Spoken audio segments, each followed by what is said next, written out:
It is 9:23 in the morning on Tuesday morning. I've already dropped off my steel coils.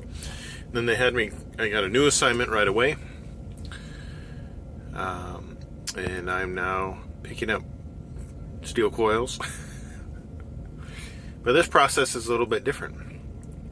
It's going to take a little bit longer.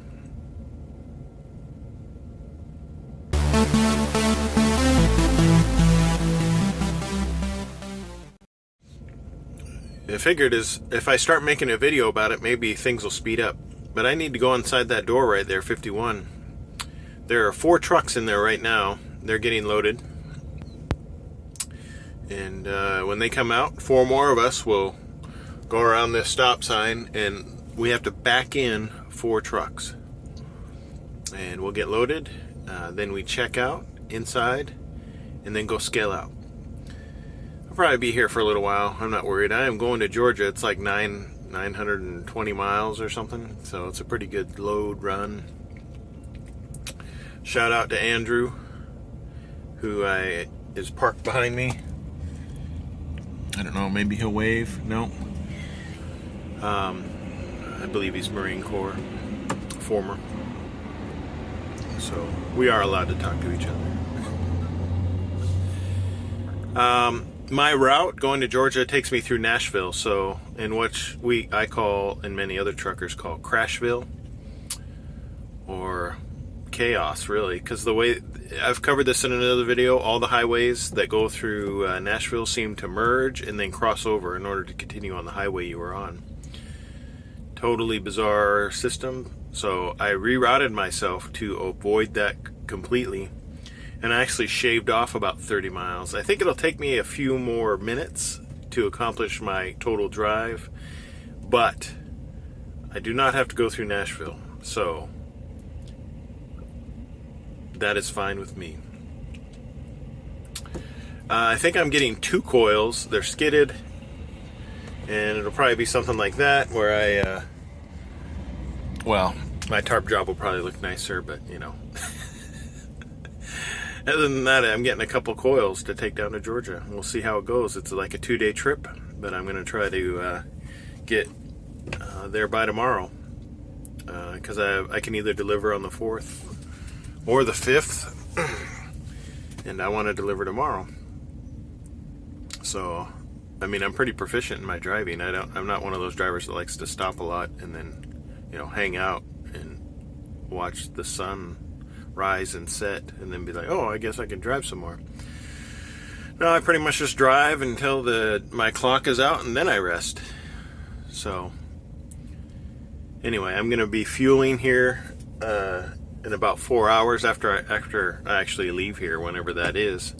I just got to wait for that door number 51 to lift up, and then I know my time is approaching.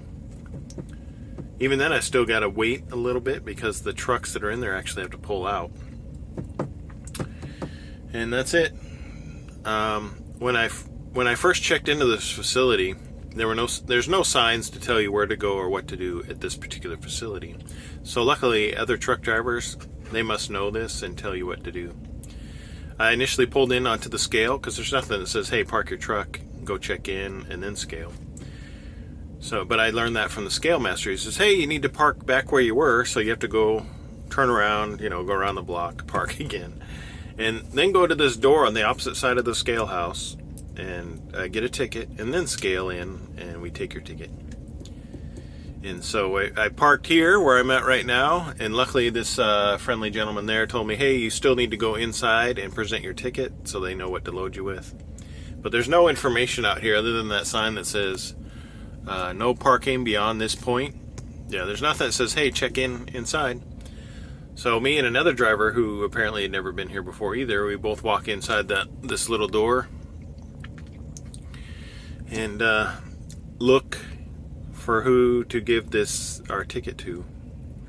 We talked to some individuals, and they eventually pointed us to a little window we had to put our tickets in. There was nobody inside. There was nobody inside that little window, but we put our tickets there, and that's what we were supposed to do. So I deduce that when we pull in, they have a number in my front window that they will be able to identify me and my load, what load goes on my truck. So, and then once I'm done, the truck drivers go, I guess, back to this little window inside to check out, and then we also scale out. So it's kind of a more lengthy process than some areas, but I suppose they developed this in an effort to process as many trucks as they can, because there's probably 8 or 9 trucks behind me. So it's a good thing I got an appointment time of 9 o'clock, and it's what, 9:30 right now. So anyway, I initially tried to check in. The computer wouldn't let me because I was here too soon. It was like 8:26.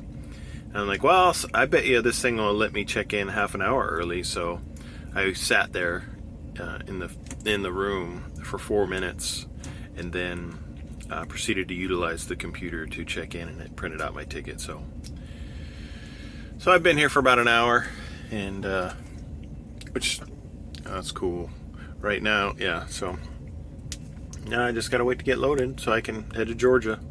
It was incredibly warm driving up through northern Illinois yesterday. It was like 70 degrees, and I'm like, isn't this November? So but I think this winter might be milder than some, and some people have even suggested, hey, I would like to hear Dale's comments on other subjects. Well, I don't know what subjects you want me to comment on. The only subject I know to comment on right now is truck driving. So if you have questions about other stuff and you're like, hey, what's your thought process on this? Hey, I'll talk about it. I don't care. But I'm just not gonna, spout out unless somebody asks the question. You know what I mean? It's 7:30 at night. At least that's what I think it is. No, it's 6:40 Central Time. I'm parked right there, and I don't know what this truck's trying to do.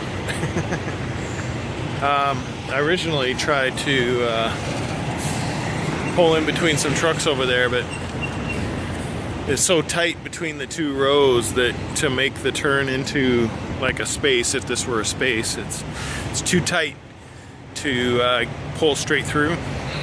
So I just went around and backed into a spot. Tomorrow's going to be nothing but a drive day, so I might just combine today's information and tomorrow's, since I'm not going to be stopping anywhere sorry, I'm allergic to videos. I'm not stopping to drop off or pick up a load tomorrow.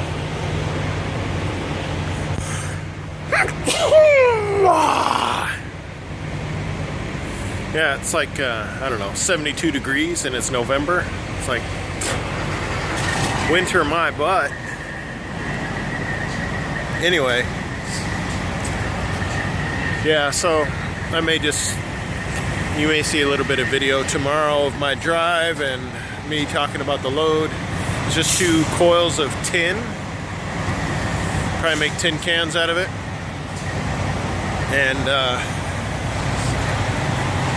it's going to, I want to say Homerville, Georgia. I'll have to look to verify. But this will probably be the furthest southeast I've ever delivered. It's almost in Florida, so it's bound to get warmer, my favorite. So anyway, we'll see you tomorrow. So that's what I've got to do today. It's totally, I can accomplish this. It's only 578 miles, 10 hours and 22 minutes, and I got 11 hours to do it, so I've done it before. Only thing I cannot account for is traffic. And since I'm traveling near Nashville, that may have consequences. But I've actually routed my GPS to kind of go east of Nashville. This will be a first.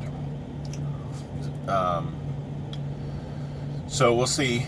It's actually saved me miles by doing it the way I've routed it, but it may be slower in the sense that it's smaller highways that probably go through small towns and have stoplights and that type of thing. So, but even with that, it says 10 hours and 22 minutes. So, and I'm going through Hotlanta, all the way down to, I mean, I'm almost in Florida. This is the farthest southeast I think I've ever traveled. And it's called Homerville, Georgia. Homerville, Georgia. Homerville. Maybe I'll meet the Simpsons. It is 9:35 in the morning. Making good time. Made it past Crashville.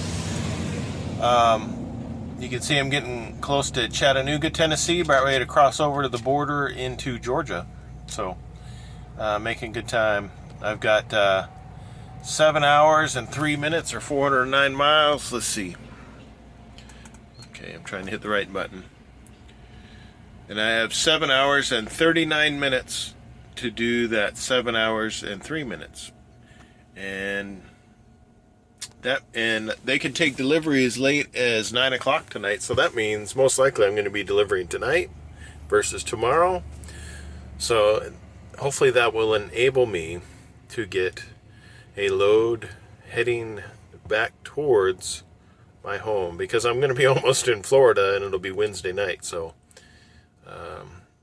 I can make it home in 2 days. That's not an issue. I'm just hoping the load that I get actually takes me in that direction versus picking up something here and going, let's say, North Carolina. Yeah, that wouldn't be cool.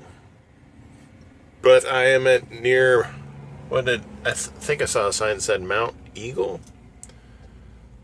Anyway, I'm approaching the top of some mountain rise here in Tennessee, as you can tell. Some of you may know better what sort of mountain range would be near Chattanooga. I don't know. So I'm sorry it's blurry. My camera, takes half an hour to figure out it's focusing on something else. So anyway, hopefully this will get. I'm going to hook up my GoPro and see what kind of mountain footage of Tennessee entering into Georgia I can get.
Couple things to report.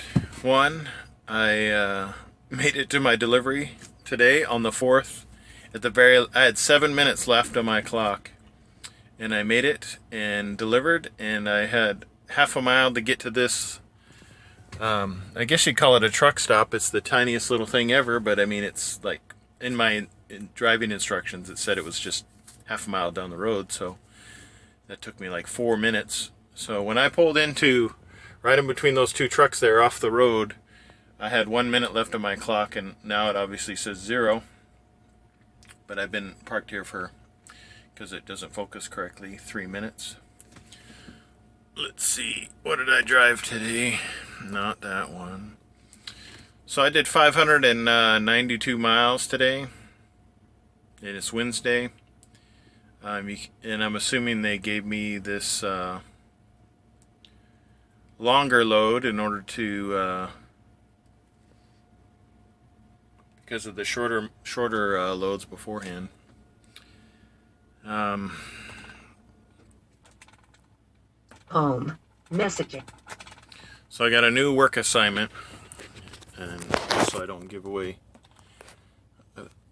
I have to go pick up flakeboard, but I'm going to Florida. Like what the? Hosford, Florida, to pick up oriented strand board, going to Brownsburg, Indiana, and it doesn't deliver until Monday. So I'm going to have to take a look to see where this is going, because Indiana is not Illinois. That's not my home. And this is only, let's see, how many miles does this load give me? Oops. It's only 766 miles to drive tomorrow and the next day, so it's going to be kind of a short mile week in addition, and which I don't mind, because typically when I leave on Monday, a Monday through Friday week, if you're a truck driver and just drive Monday through Friday, you're not going to get a ton of miles, which is not my concern. Which may sound weird, but hey, my objective is to be home with my family. Money's kind of already taken care of in my family, so I have a feeling that this is going to be, I'm going to be stuck out for the weekend. And I hope it's not coincidental that I got home on Friday and didn't have to leave until Monday. I'm going to chalk it up to coincidence if it is the case. But I am going to put in a message tomorrow to see do I take this load home? Do I divert a little bit more to the west and hit near St. Louis, and then go to Indiana? Because this could be up near Chicago. And if it is, I should be able to take it home. But I don't know where Brownsburg, Indiana is. If it's closer to the Iowa border, then I might be hosed. So we shall see. I just wanted to let you know, excuse me, that I just delivered my load like 6 minutes ago. It took 36 minutes to get it off my deck. And I still had 5 or 7 minutes left on my clock to get to this little rest stop. So, because they don't have parking there. So I'm glad I was able to get down the road. So we'll see what happens tomorrow and this weekend. The big mystery.